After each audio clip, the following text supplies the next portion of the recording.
वक्त मौजूद हूँ मदीना मस्जिद सिरेघाट पर और हुजूर अलैहिस्सलाम की विलादत बासआदत के दिन बिल्कुल करीब है और 1500 वो जश्न विलादत जो अल्हम्दुलिल्लाह मना रहे हैं। अब देखिए खुशी मनाने का हर एक का अपना अपना तरीक़ाकार होता है, कोई जुलूस निकाल कर, कोई न्याज बांट कर, कोई रोज़ा रख कर, जिस तरीके से चाहता है वो हुजूर अलैहिस्सलाम की आमद की खुशी मनाता है। लेकिन चूँकि इस वक्त उम्मत बड़ी परेशान है, ख़ास तौर पर अगर आप देखें माशी हवाले से, तो यहाँ पर मैंने देखा माशाल्लाह से कि हमारे यहाँ पर हाफिज़ ज़ाहिद साहब जो है उनकी जो है कहने पर जो है माशाल्लाह से यहाँ पर 5 किलो का जो आटा है वो आधी कीमत पे तकसीम किया जा रहा है। और यूँ समझ लीजिए कि इस वक्त जो रेट है वो 600 रुपये किलो है, लेकिन यहाँ पर 3 kg के हिसाब से आटा दिया जा रहा है और इस खुशी में दिया जा रहा है कि हुजूर अलैहिस्सलाम की विलादत बासआदत के खुशगवार अय्याम चल रहे हैं। और इसी हवाले से अल्हम्दुलिल्लाह जो है आम उम्मत मुस्लिमा सल्लल्लाहु अलैहि वसल्लम के गरीब लोगों के लिए जो है दिलजोई के तौर पर, उनकी मदद के तौर पर जो है अल्हम्दुलिल्लाह ये सिलसिला वगैरह किया गया। मोहब्बत के अपने अपने अंदाज होते हैं।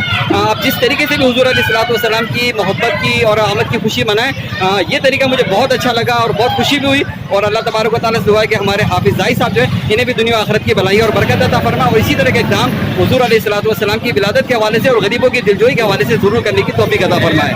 वॉइस ऑफ हैदराबाद से मोहम्मद इमरान। 300 रुपये का 5 किलो जो है।